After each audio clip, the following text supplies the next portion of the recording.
Welcome back mga kaermitanyo. Naririto na naman ang ating yugto. Simulan na natin ang kwento. Maya-maya pa, pagmulat nila ng kanilang mga mata, agad namang umikot ang kanilang mga paningin sa buong paligid. Pagsilay nilang puro mga bulok na damo at mga patay na puno ang kanilang mga nakita. Bigla namang napangisi itong sinuli dahil alam niya sa kanyang sarili na lumitaw na sila sa kalupaan ng mga engkantong itim na purong masasama. Nuli, anong lugar ito?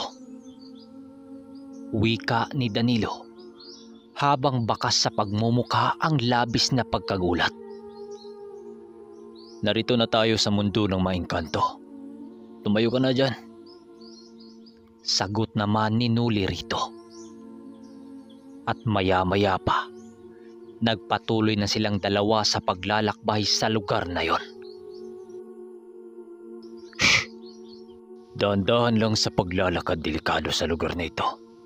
Sipatin mo ng maigi ang daraanan mo. Maraming nakabaong mga patibong dito.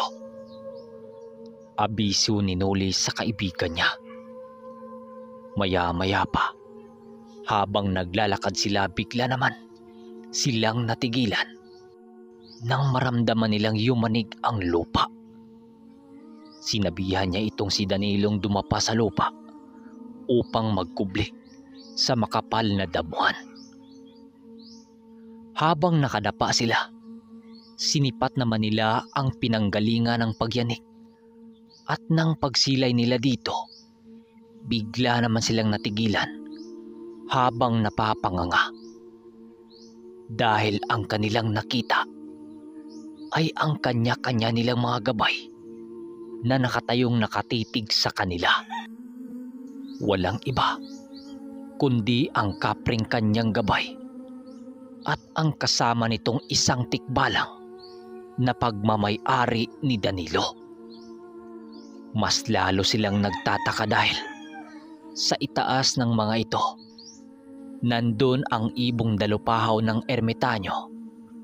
At habang nakadapa sila sa lupa, nagwika naman sa kanyang isipan ang kapring yunang. Anong ginagawa niyo dyan, Pinuno?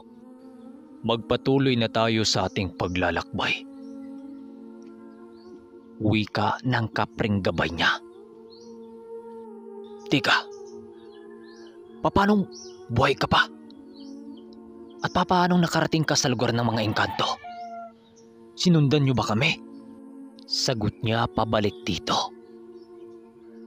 Nang marinig ito ng kapre, tumawa lang naman ang mga ito sa kanyang mga sinasabi. Baka hindi mo alam na ang mundo ng mga engkanto ay amin ding tirahan. Kagaya ng nilalang nasa itaas namin. Dito rin siya namamalagi sa tuwing hindi niyo siya kinakailangan. Wika nito patungkol sa dalupahaw na ibon. Habang si Danilo, dahil sa pagkabigla, napapalapit yun sa tikbalang habang hinawak-hawakan nito ang magkabilang bisig. Maya-maya pa, tinawag na nitong sinuli ang kaibigan niya upang simulan na ang kanilang paglalakbay. Dahil may kanya-kanyang tinatangang sa bulag ang mga gabay nila, kaya't hindi ito nasisilayan sa iba pang mga nilalang na mga engkanto. Kamusta na kayo dito, Pinuno? Hindi pa kayo nahihirapang huminga dahil sa nipis ng hangin dito? Tanong ng kapre sa kanya. Hindi naman, George. Parang katulad lang sa amin. Sagot niya dito. Kaya George ang tawag niya sa kanyang gabay dahil hindi ito nagsasalita sa tuwing kanya itong tinatanong ukol sa pangalan nito.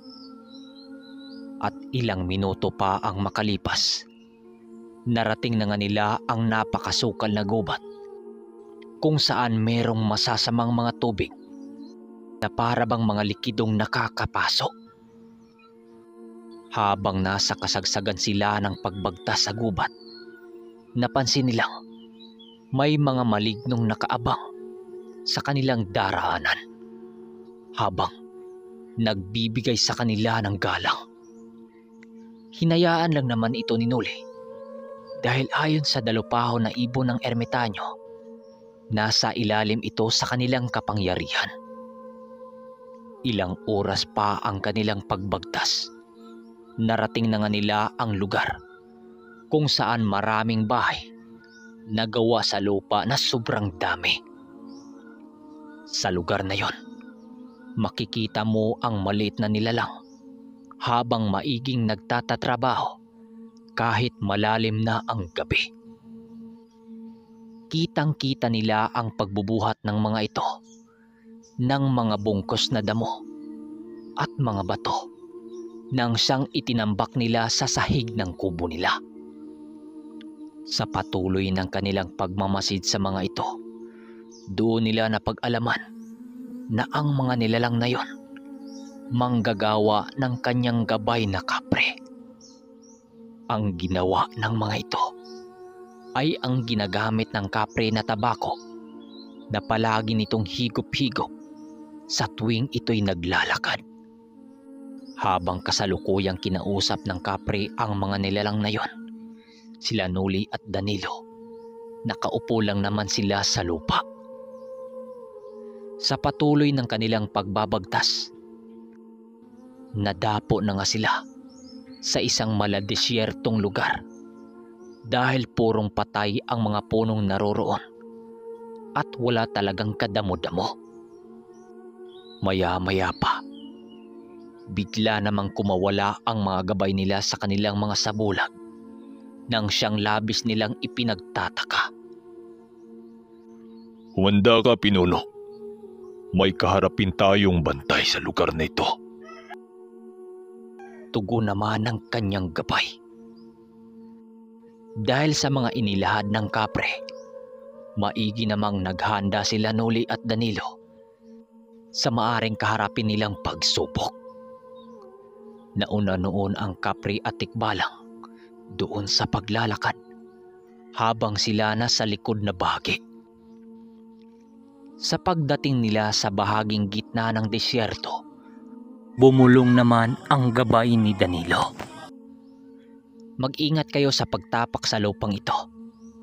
May nanghila dito nang hindi nyo namalayan. Sumunod lang kayo sa amin. Wika pa ng tikbalang na gabay ni Danilo. Ilang minuto pa ang makalipas, bigla naman silang natigilan nang makasipat sila ng dalawang malalaking kamay sa kanilang kinaroroonan. Dahan-dahan itong umahon sa lupa at doon nila nakita ang buo nitong itsura. May katawan ito na parabang sa tao at mabalahibo din yon. Subalit ang pagmumukha nito parang sa kalabaw at may sungay din sa ulo. Maging ang mga paa nito para talagang sa kalabaw. Pero doble ang tangkad nito kumpara sa taas ng isang tao. Nang masipat ito ng kapre, dali-dali naman itong lumapit sa kanila para sila'y tulungan sa laban na yon. Subalit, nang papalapit na ito sa kanila, bigla namang nagsalita si Noli sa kanyang gabay ng, "George, kaya ko na to. Manood ka na lang muna sa duelo na ito." Wika ni Noli. Nang tuluyan ng makalapit sa kanya ang engkantong kusmit, mabilisan naman siyang napapaatras sa kanyang kinatatayuan nang maramdaman niya ang kakaiba nitong presensya. Ayon kay Noli, bigla siyang nakakaramdam ng labis na antok sa hindi malamang dahilan.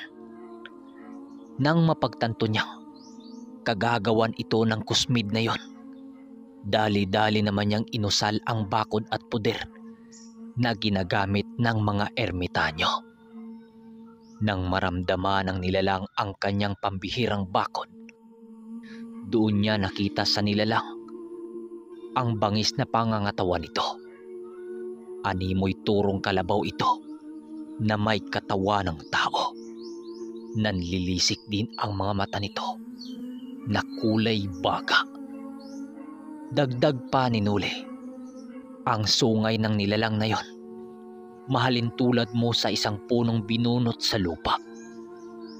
Magaman malakalabaw ang mga paa nito, nakapagtataka naman sa kanya kung bakit napakabilis nitong maglakad sa ilalim ng lupa. Matapos niyang masipat ang nilalang na yon, doon na niya dinukot ang 2 tabak na nakatago sa kanyang likuran. Pagbitaw nito ng napakalakas na hambalos sa kanyang kinaroroonan, buong lakas naman niya itong sinala na para bang hindi siya nababala dito. Paglapat ng mga kamay nito sa kanyang tansong tabak, laking gulat na lamang ng nilalang nang bumaon sa kanyang kamay ang tabak ni Nuli na punong-puno ng basbas ng ermitanyo. Pagtarak ng tabak na yun sa balat ng nilalang, mabilisan naman itong binawi ang kanyang pag-atake. Kumalma ka lang, Nuli.